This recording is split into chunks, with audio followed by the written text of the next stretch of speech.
Et je suis en ce moment à Gare de Lyon, dans ma cuisine. Et c'est mes derniers instants, dans 1 heure je remets les clés et je remets mon appartement en location pour partir voyager dans un nouveau pays, une nouvelle destination, une nouvelle aventure.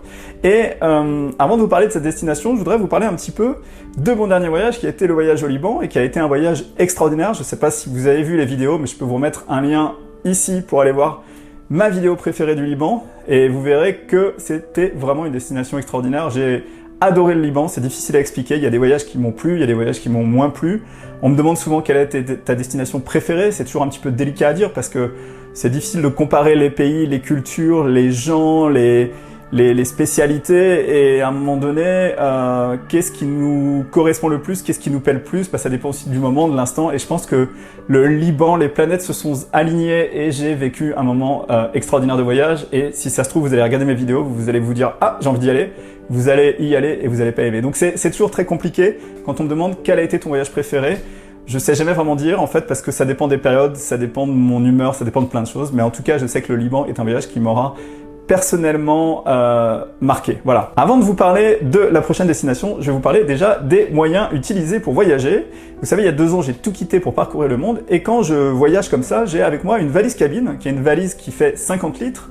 Et c'est pas forcément une valise très grande et dedans on met pas forcément grand chose. Donc depuis 2 ans j'ai travaillé énormément sur qu'est-ce que je dois mettre dedans, comment je peux optimiser mes affaires de voyage un maximum pour avoir un minimum d'affaires qui ont un maximum d'utilité et comment faire en sorte que tout soit vraiment optimisé. Et je pense avoir après 2 ans atteint une forme d'organisation qui est plutôt efficace. Donc quand je pars à l'autre bout du monde pendant 2 mois par exemple, comme c'était le cas par exemple du Pérou et du Canada, je vais à 2 endroits avec des températures différentes et je réussis avec tout ce qu'il y a dans ma valise cabine à finalement à m'équiper avec tout ce que j'ai dans ma valise cabine. Et là, sur le prochain voyage que je vais faire, je me suis dit mais là où je vais, j'ai pas le droit d'emmener le drone. Je me suis dit, le drone, c'est peut-être 20% de l'espace de ta valise cabine. Est-ce que tu pourrais pas revoir un petit peu ton organisation?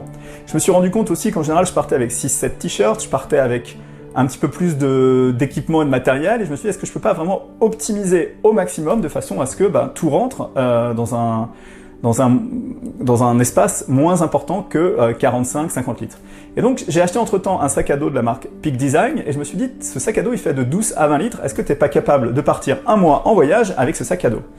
Et donc, comme j'ai pas eu véritablement envie de partir directement dans cette destination-là en testant et en me retrouvant finalement bloqué avec des problèmes liés au manque de matériel ou de vêtements ou de ceci ou de cela, je me suis dit, est-ce que je vais pas faire une semaine au mois d'août dans une destination avec ce petit sac à dos 12 litres, 20 litres et est-ce que je vais pas expérimenter et tester pour voir si c'est efficace ou pas. Donc c'est ce que j'ai fait, je suis parti pendant 1 semaine en Allemagne, à la frontière avec la France, en Alsace. Donc je suis passé par Colmar. De Colmar, j'ai été à Fribourg en Brisgau. Et après, j'ai été à Roust pour Europa Park. J'ai fini par Bâle et je suis revenu à Paris. Et je vous remontre quelques images déjà de ce voyage et puis je vous reprends juste après. Et juste au pied, on va goûter la fameuse saucisse d'Azizgold. Voilà, ça ressemble à ça ici, l'original Langerot. Voilà, regardez, la visite de l'Allemagne, on est pas mal quand même. En particularité ici des lacs en Allemagne, c'est qu'on peut se baigner. Puis voilà, on arrive sur la partie où il est possible de nager. Donc là-bas, ce que vous avez, c'est la plage. Voilà, ça aurait été un voyage très sympa. Je remercie encore Quentin de m'avoir accompagné. Europa Park aurait été aussi super intéressant. C'est vrai que ça faisait longtemps que j'avais pas été dans un parc d'attractions et j'ai particulièrement adoré Europa Park. Et j'ai notamment utilisé là-bas la Osmo Action et j'ai été impressionné par la stabilisation. C'est vraiment, pour moi, meilleur qu'une GoPro maintenant et je l'emmène avec moi partout dès qu'il s'agit d'avoir un petit peu d'action. J'ai pas beaucoup d'action, mais quand j'ai de l'action ou que je vais sous l'eau, je peux l'utiliser. Bref, ce voyage durait 8 jours. J'ai pris mon sac à dos, j'ai pris 3 ou 4 t-shirts, 2 paires de chaussettes, 2 caleçons et un minimum d'une trousse de toilette vraiment optimisée avec peu de produits. Et donc je suis parti. Je vous remonte la story Instagram que j'avais fait puisque j'ai pas fait de vidéo. Vous voyez, l'ensemble que j'avais était pas très imposant, j'avais vraiment peu de matériel, mais je me suis rendu compte que il y avait plusieurs choses en fait qui m'ont bloqué dans cette organisation et je me suis rendu compte que j'étais pas fait pour cette organisation extrêmement minimaliste du sac de 12-20 litres.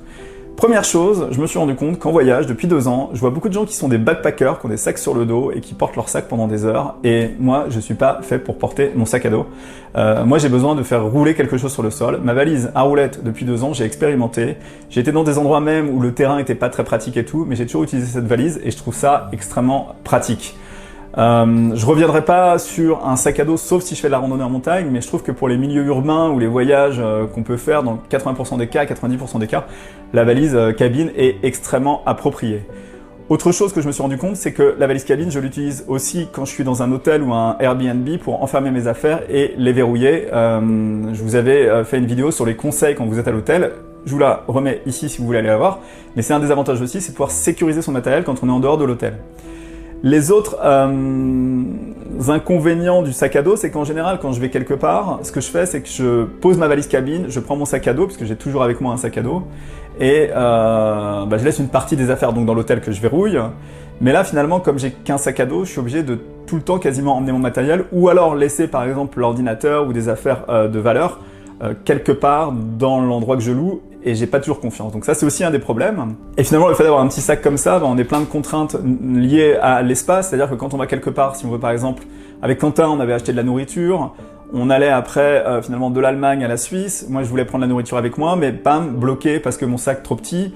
J'ai acheté 2-3 babioles quand j'étais en Allemagne aussi, je voulais les mettre dans mon sac, paf, mon sac, impossible de le fermer, donc c'était très très compliqué et finalement pas très agréable. Je me suis retrouvé avec mon sac à dos tout le temps sur les épaules, à le porter, à avoir du mal à accéder à mes affaires quand je voulais y accéder.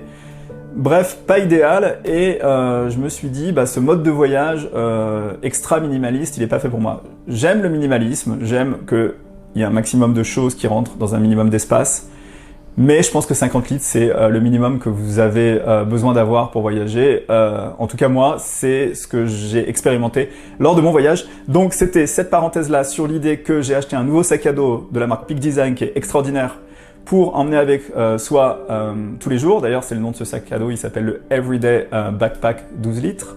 Donc ça, c'est un sac à dos que vous pouvez amener avec vous quand vous voyagez en journée, quand vous êtes par exemple parti visiter les villes et tout ça. Dans mon organisation, j'ai pris ce nouveau sac à dos, donc avec moi, dans lequel je mets mes équipements électroniques, mon ordinateur et toutes mes affaires de valeur. Et j'ai ma valise cabine dans laquelle j'ai mes vêtements, ma trousse de toilette. Donc en fait, il n'y a pas beaucoup de... En fait, c'est assez segmenté. C'est-à-dire que d'un côté, j'ai ma valise cabine. Dans ma valise cabine, j'ai vêtements, trousse de toilette et mon sac à dos dans lequel il y a tout le reste que je mets dans la valise, et en fait, je ferme la valise ensuite. Je prends mon sac à dos avec tout mon matériel, donc j'ai accès à mon ordinateur et toutes mes affaires, et je referme la valise dans laquelle il n'y a que les vêtements et que la trousse de toilette, et je mets ça en haut dans le compartiment à bagages. Et c'est pareil dans le bus, vous voyez, j'arrive dans un bus, dans un pays où je suis pas vraiment sûr, j'ouvre ma valise, je prends mon sac à dos avec moi à l'intérieur du bus, et de l'autre côté, en fait, je laisse ma valise avec mes vêtements et ma trousse de toilette. Donc c'est à peu près ça l'idée de l'organisation maintenant de mes prochains voyages et de mon prochain voyage. Et on en arrive maintenant à ma prochaine destination. Et vous l'avez vu si vous suivez mes aventures sur Instagram, c'est le Maroc. Le Maroc.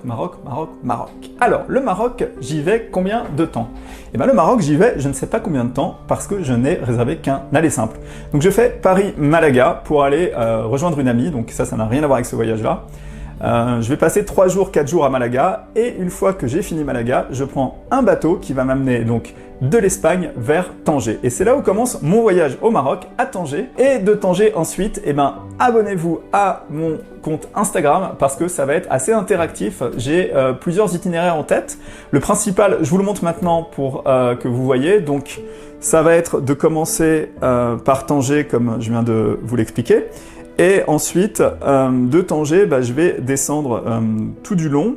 Chefchaouen, normalement 2 jours, Fès, Rabat, Casablanca, Marrakech, Ouarzazate, Agadir. Donc ça, c'est un petit peu l'idée de base, c'est un petit peu le brouillon de mon voyage, mais je sais très bien que, comme le dit le proverbe, quand rien n'est prévu, tout est possible. Donc du coup, ce voyage, il va être un petit peu à l'aventure. Je vais beaucoup utiliser Instagram cette fois-ci pour faire mes choix de destination et vous mettre à contribution parce que je voudrais que ce voyage soit interactif. J'avais essayé en Colombie de rendre le voyage interactif, ça n'avait pas véritablement fonctionné, mais là, je vais essayer de prendre plus de temps, de rester plus longtemps et de faire mes vidéos au jour le jour jour et au fur et à mesure de mes options de destination, vous mettre à contribution. Donc j'espère que vous allez vous abonner à la chaîne pour suivre les aventures, j'espère que vous allez vous abonner à mon compte Instagram pour me donner votre avis sur là où je dois aller. Si vous êtes du Maroc et que vous avez des endroits à me faire découvrir ou que vous avez des recommandations à faire, n'hésitez pas à le faire dans les commentaires. En attendant, ma valise cabine est prête. Il me reste une demi-heure avant de quitter mon appartement. Et donc moi j'ai très hâte de ce nouveau voyage. Et je vous dis à très vite pour de nouvelles aventures marocaines sur la chaîne de Benji Around the World.